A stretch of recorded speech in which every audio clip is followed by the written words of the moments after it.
दिखा रहे थे और सीबीआई की टीम फुल एक्शन मोड में है। पूछताछ लगातार जारी है, लेकिन सवाल यह भी है कि सीबीआई के इस एक्शन से आखिर किसे टेंशन हो रही है।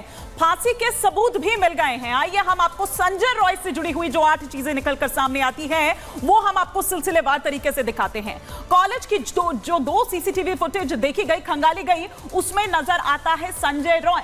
कपड़े और अंडरगारमेंट्स भी उसमें नजर आ रहे हैं सीसीटीवी फुटेज में। गले में ब्लूटूथ वाला जो ईयरफोन है वो भी संजय रॉय के गले में नजर आ रहा है। ये वो 8 बड़ी चीजें जो हैं वो हम आपको बता रहे हैं, जो सबूत बतौर जो उसको फांसी के फंदे तक ले जाता है। वारदात वाले दिन की जो चप्पल है वो भी उसमें नजर आ रही है। घटना की जगह जो हाथ पैर के निशान है वो भी उस फुटेज में साफ तौर पर नजर आ रहा है। वारदात की जगह से खून की भी जांच, जो खून मिले हैं, जो उसके सैंपल्स कलेक्ट किए गए थे, वो उसकी भी जांच की जा रही है। तो ये वो तमाम बड़ी चीजें, 8 बड़ी चीजें जो सैंपल्स इकट्ठा किए गए और जो ये बताते हैं कि किस तरह से संजय रॉय की वहां पर मौजूदगी थी। और सैंपल्स जो हैं वो संजय के खून से मेल भी खा चुके हैं। मोबाइल लोकेशन कई राज खोलेगी। तो देखना यह होगा कहां कहां वो गया था, क्या उस वक्त उसकी लोकेशन थी। इन तमाम चीजों को खंगाला जा रहा है, इन तमाम चीजों को ध्यान में रखा जा रहा है और आगे बढ़ा जा रहा है।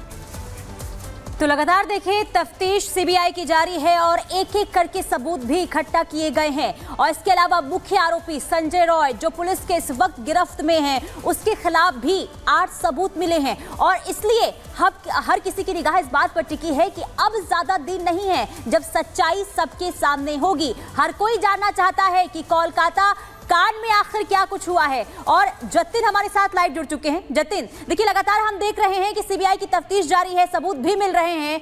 आज क्या अपडेट है और कितनी दूर सच्चाई से सीबीआई है?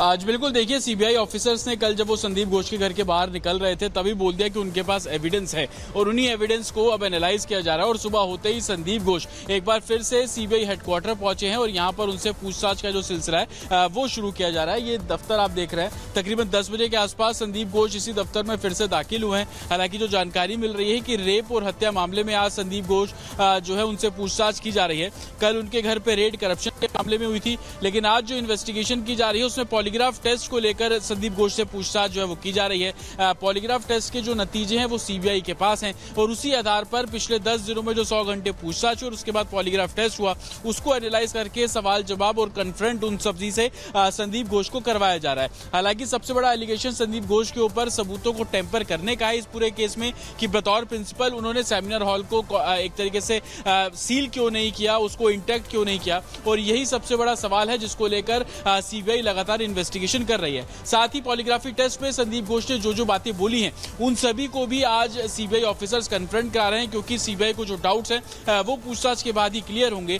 ये भी जानकारी मिल रही है कि भ्रष्टाचार का जो मुकदमा संदीप घोष पर दर्ज किया था उसकी एक बिल्कुल कई ऐसे सवाल है जो कि अभी बताने होंगे घोष बाबू को कि आखिरकार उन्होंने इस पूरे मामले में किस तरीके से छिपाने की कोशिश की है। बहुत शुक्रिया जतिन आपका तमाम जानकारी के लिए, क्योंकि अब खबरों में आगे बढ़ेंगे और बात करेंगे झारखंड की। झारखंड के पूर्व मुख्यमंत्री रहे चंपाई सोरेन एक बार फिर से दिल्ली आ पहुंचे हैं और दिल्ली पहुंचे हैं झारखंड से, और इसके पहले वो कोलकाता में मौजूद थे। तो इस वक्त ये सबसे बड़ी खबर आ रही है और ऐसे में बताया ये जा रहा है कि अब शायद वो किसी पार्टी में जाने की सोच सकते हैं, क्योंकि उसके पहले उनकी तरफ से कहा गया था एक लंबी चौड़ी पोस्ट लेकर के कि उनके पास 3 ऑप्शन है। उसके बाद उनकी तरफ से अनाउंसमेंट किया जाता है कि वो अपनी पार्टी बनाएंगे। लेकिन एक बार फिर से झारखंड से दिल्ली आ गए हैं पूर्व मुख्यमंत्री चंपाई सोरेन। आज बड़ा फैसला ले सकते हैं और उनकी जो बैठक थी वो भी उन्होंने अपने गांव में जाकर के, सरायकेला में जाकर के की थी। वहां से जेएमएम का झंडा भी हटा लिया गया था। सरायकेला वाला जो उनका घर है,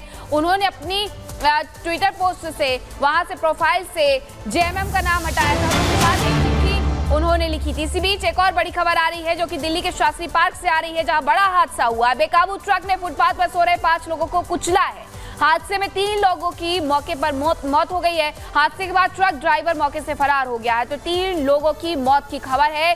बेकाबू ट्रक ने 5 लोगों को कुचला है, जिसमें 2 लोग घायल बताए जा रहे हैं, वहीं 3 व्यक्ति मृत बताए जा रहे हैं। तो इस वक्त ये बड़ी खबर दिल्ली से आ रही है, जहां बेकाबू ट्रक ने इस तरीके से लोगों को कुचल दिया है, जिसमें 3 लोगों की मौत हो गई है। पूरी जानकारी दिल्ली के शास्त्री पार्क से आ रही है, जहां शास्त्री पार्क में ये बड़ा हादसा हुआ है।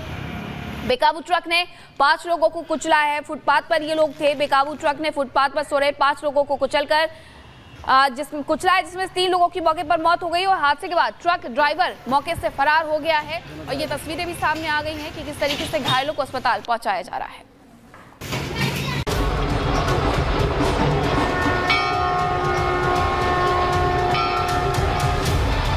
काशी और अयोध्या की बारी पूरी भी, अब मथुरा की बारी है।